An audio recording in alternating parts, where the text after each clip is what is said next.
තරුණ තරුණයන්ට තියෙන වැදගත්ම නැත්තම් ලොකුම් බලාපොරොත්තුව තමයි තමන්ගේ හීන හැබෑ කරගන්න එක. ඒ හීන විවිධාකාර හීන තියෙනවා තමන්ටම කියලා. මම මේ කියන්නේ සාමාන්‍යයෙන් තරුණ තරුණින්ට හිතන දේවල්. මාත් ඒ විදිහටම හිතපු කෙනෙක්. එතකොට මම හිතන්නේ නැත්නම් අනිත් අය ගැන මට එහෙම කියන්න බෑනේ. එතකොට මටත් ආසාව තිබුණා මටම කියලා ගෙයක් හදාගන්න, මටම කියලා වාහනයක් ගන්න. ඊට පස්සේ කවදර දවසක විවාහ වුණාන් පස්සේ මටම කියලා ඒ ලෝකයක් අපි තරාගෙන ඉන්නවා. මේ මොන දේ කරන්නත් තරුණ තරුණයන් අපිට තියෙන්න ඕනේ. මමත් තරුණයෙක්ද එහෙම කිව්වේ. මේ අපිට තියෙන්න ඕනේ අපේ සල්ලි හොයන්න ඕනේ. සල්ලි හොයන්න නම් අපි රැකියාවක් කළ යුතුම තමයි.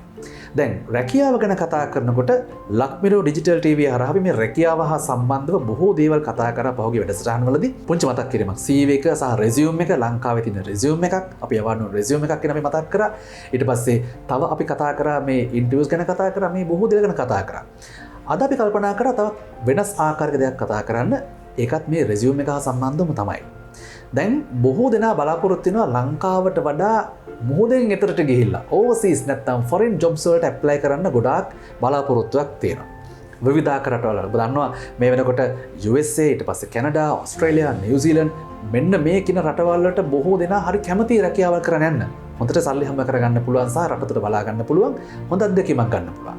අද අපි කතා කරන්න බලාපොරොත්තු වෙන්නේ මේ වගේ විදේශ රැකියාවකට තමන් ඇප්ලයි කරනවා නම් අපි යවන CV එක හෝ රෙසියුම් එක කොහොමද සැකසෙන්න ඕනේ? ඔන්න ගැන කතා කරන්න අදත් අපි සුපුරුදු පරිදි මැදිරියට ආරාධනා කරා ලංකාවේ ප්‍රධාන පෙළේ සමූහ ව්‍යාපාරික ප්‍රධාන මානව සම්පත් නිලධාරී මානව සම්පත් වෘත්තීයවේදී බාහිර කතිකාචාර්ය ආචාර්ය අතුල හේවා පතිරණ මැතිතුමාට. ආචාර්යතුමනි මම ආරම්භයේදී මේ මහන්න විදේශ රැකියාවක් කරන්න අපි තරුණයන්ට කැමතියි. ඒ අතරිනුත් USA කියන නම ගොඩක් ලාට ගොඩක් දෙනාගේ හිතේ තියෙන හීනයක්. USA යන්න හම්බෙනවන. කොහොමද USA වගේ රටකට අපි රැකියාවකට ඇප්ලයි කරනවන. අපි යවන්න ඕනේ CV එකක්ද රෙසියුම් එකක්ද ඔය දෙකෙන් කෝක යවුවත් යවන්න ඕනේ මොන විදිහටද? මේක සීනයක්. USA වගේ රටක රැකියාවකට යන එක ඇත්තටම අපේ ශ්‍රී ලාංකිකයෝ ඔය ශ්‍රී ලාංකිකයන් හුඟක් වෙලාට සීනයක් වෙනවා. ඉතින් ඒ වගේ රටකට මම බොහොම සරලව මතක හිටින්න කියලා දෙන්නම්. අපි ලංකාව ගැන කතා කරන්නේ මුලදී ලංකාවට රැකියාවක් කරදී යොමු කරනාට මම කිව්වා රිසියුම් එකක් තමයි යොමු කරන්න ඕනේ සාමාන්‍ය රැකියාවට. CV එකක් යොමු කරන්න ඕනි මොන හරි පරීක්ෂණ රැකියාවට විශ්වවිද්‍යාල ආචාර්යවරයෙක් විදියට සම්බන්ධ වෙන රැකියාවට. වෛද්‍ය විද්‍යාලයේ මොන හරි පරීක්ෂණයකට සම්බන්ධ වෙන රැකියාවකට.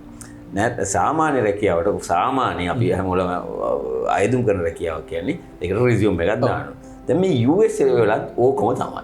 USA වලත් රිසියුම් කියලා කියන්නේ සාමාන්‍ය රැකියාවට අයදුම් පත්‍රය යොමු කරන විදිය. ඒතකොට ඒක ලංකාවේ විදියටම අර මං කිව්වේ එක පිටු දෙකක් වෙන්න පුළුවන් බොහොම සමරයිස් ඩොකියුමන්ට් එකක්. එහෙත් CV එකක් යොමු කරන්නේ ඇකඩමික් ජොබ් එකකට. ඇකඩමික් ජොබ් එකකට. හැබැයි ඒකෙන් හුඟක් විස්තරාත්මකව දාන්න පුළුවන්. ඒවා එහෙ රටේ හුඟක් වෙලාවට අපේ වගේ නෙමෙයි හුඟක් වෙලාවට ඒකේ ඇටැච්මන්ට් උත් යවනවා. ඒ කියන්නේ රෙෆරන්සස් ඊට අමතරව අපි මොන හරි CV එකක් දානවට ඔය පරීක්ෂණ වල වාර්තාවල ඒව පවා දානවා. අපි මම හිතන්නේ වැඩිපුර කතා කරන්න හොඳ රිසියුම් එක. ඉතින් රිසියුම් එකේ අවශ්‍යතාවය. රිසියුම් එක යමුදී අර අපේ වගේම කල යුතුයි. නමුත් මේකේ විශේෂත්වයක් තියෙනවා. සාමාන්‍ය ඔය රටවල වල ෆොටෝග්‍රාෆ් එකේ මෙච්චර වැදගත් වෙන්නේ නැහැ. ඒකල මේ කලයකට එහෙම මෙච්චර බලන්නේ නැහැ. හොඳ අවස්ථාවක්. දැන් අපි නම් අපේ රැකියාවකට අපි දානකොට අපි අපේ ෆොටෝග්‍රාෆ් එකක් අපි දානවා. දැන් ඒ රටක එහෙම අවශ්‍ය නැහැ කියලා කියන්නේ මම හිතන්නේ එතන ඔබතුමා හොඳ තැනකට ප්‍රවේශයක් ගත්තා. ඒ රටවල් වල හුඟක් වෙලාවට අර කාන්තා පිරිමි කියන එක එච්චර ලොකුවට වෙන්නේ නැහැ. ඉතින් ඒගොල්ලන්ගේ ඔක්කොමලා එක වගේ සලකන්නේ. ඉතින් ඒ රටේ තියෙන පවතින නීති රීති මත අර අපි කියන්නේ ඩිස්ක්‍රිමිනේෂන්ස් නැහැ. ඉතින් ඒ නිසා හුඟක් වෙලාවට එච්චර අදාළ නැහැ. ඉතින් ඒකෙදි හැබැයි ලියනවට අපේ ලංකාවේ රිසියුම් එකක් ලියනවා වගේ නෙමෙයි ලියන ඒවා හුඟක් වෙලාවට ජාත්‍යන්තර සුදුසුකම් වල තියෙන ඒවා ලියන්න ඕනේ. ඉතින් ඒකෙදි හුඟක් වෙලාවට අපි ඇඩ්‍රස් එක ලිව්වත් ශ්‍රී ලංකා කියලා අන්තිමට ඒක ලියවෙන්න ඕනේ. අර අපි හිතන්න ඕනේ මේක යොමු කරන්නේ පිට රටකට කියලා. එතකොට මම කැමති ඒකත් එක්කම කැනඩා ගැන කතා කරනවා. US වලට කිට්ටුවෙන් තියෙන රට බොහෝ වෙලාවට අපේ අය බොහෝ දෙනා කැනඩාවේ ජොබ්ස් වලට ඇප්ලයි කරනවා. යුරෝප් පැත්තට කනෙක් වුණාට US වලට ළඟ තියෙන. ඒ නිසා එහෙත් කරන්නෙම අර විදිහටම රිසියුම් එකයි CV එකයි ඔය විදිහට බලන්නේ කැනඩා වල. හැබැයි UK සහ යුරෝප් අනිත් යුරෝප රටවල් වල සියල්ලගෙම ඔයිට වැඩිය වෙනස්. ඊට හාත්පසෙම වෙනස්ද ඒ කියන ඔය කියන විදිහට ෆෝමැට් එක වෙනස්. ඒකේ ෆෝමැට් එක වෙනස්. ඒගොල්ලන් රිසියුම් කියන වචන පාවිච්චි කරන්නේ ඒගොල්ලන් CV කියන වචනේ. හැම එකම පාවිච්චි කරන්නේ. CV එකක් දාන්න ඕනේ කියලා. ඉතින් රිසියුම් කියන ටර්ම් එක යන්නේ නැහැ ඒගොල්ලන්. රිසියුම් කියන ටර්ම් එක යන්නේ නැහැ.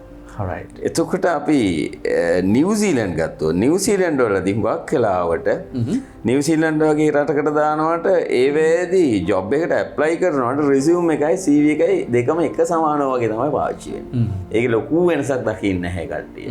ඉතින් හැබැයි හුඟක් වෙලාවට ඇකඩමික් ජොබ් එකකට යනකොට විස්තරාත්මක ලියවිල්ල තිබිය යුතුයි. සමරි එකක් දැමිය යුතුයි සාමාන්‍ය රැකියාවට. ඉතින් ආසියාකරයේ රටකට යොමු කිරීමේදී අපි ලංකාවේ විදිහට දැම්මනම් එතර දැන් ඔන්න ඔබට අපි කෙටියෙන් කතා කරාට බොහෝ දේවල් ඔන්න ඔබේ දැනුමට අපි එකතු කරා ලක්මිරෝ ඩිජිටල් ටීවී නරඹන ඔයාට හෙට දවසේදී ඔබ සූදානම් වෙනවා USA වලට, කැනඩා වලට, ඕස්ට්‍රේලියාවට, නවසීලන්තයට මේ ආදී වශයෙන් නැත්නම් UK වලට රැකියාව සඳහා ඔබගේ ඇඳුම් පත්‍ර යොමු කරනවා නම් මෙන්න මේ කියන කරුණු සම්පූර්ණ වෙලා තියෙනවද කියලා පොඩ්ඩක් හොඳට බලලා දෙපාරක් බලලා මේ රැකියාව සඳහා ඔබේ ඇඳුම් පත්‍ර යොමු කරන්න. එවිට අනිවාර්යෙන් ඔබට මේ කිව්ව ආකාරයට අවස්ථාවක් ලැබිය යුතුයි ඉන්ටර්විව් එකට ෆේස් කරන්න. ඒතකොට දැන් මේ සම්බන්ධයෙන් තව බොහෝ දේවල් බොහෝ දුරදිග අපිට කතා කරන්න පුළුවන්. තවත් මට පුංචි කාරණාවක් මතක් වුණා. හැබැයි ආචාර්යතුමනි මම විශ්වාස කරනවා මේක ගැන අපි වෙන වෙන තරහකින් කතා කරන හොඳයි කියලා. එතකොට විශේෂයෙන් මේ රෙෆරන්සස් කියන පැත්ත සහ මම හිතන්නේ ඒකත් අපි කතා කළ යුතු දෙයක්. අනිවාර්යයෙන්. එතකොට එහෙමනම් අපි තවත් දවසක සූදානම් වෙනවා ලක්මිරෝ ඩිජිටල් ටීවී හරහා ඔයාගේ CV එක අංග සම්පූර්ණ CV එකක් බවට පත් කරමින් ඔයාව රැකියා ඇඳුම්කරුවෙක් බවට පත් කරා. ඊට පස්සේ ඉන්ටර්විව් එකට යන විදිය ගැනත් අපි අම්මා ආකාරයක අපේ වැඩසටහනක අපි කතා කරා. තව බොහෝ දේවල් කතා කරන්න තියෙනවා. එහෙමනම් අද දවසට අපි සමුගන්න සූදානම් වෙන්නේ යලිත් දවසක ඔබ හැමෝම බලාපොරොත්තු ඇතිව. බොහොමත් ස්තුතියි ලංකාවේ අපේ ප්‍රධාන පෙළේ සමූහ ව්‍යාපාරික ප්‍රධාන මානව සම්පත් නිලධාරී මානව සම්පත් වෘත්තීයවේදී බාහිර කතිකාචාර්ය ආචාර්ය අතුල හේවාපතර මැතිතුමනි අපි බලාපොරොත්තුව තිබෙනවා යලිත් දවසක මේ මෙදිරියට ඔබතුමාව කැඳවාගෙන ඇවිල්ලා මේ වැඩ විස්තර කතා කරන්න. එතෙක් අද දවසට අපි සමුගන්න සූදානම් වෙන්නේ. එහෙමනම් යලිත් දවසක අපි ආයෙ හමු වෙමු. සුබ දවසක්. සුබ දවසක්.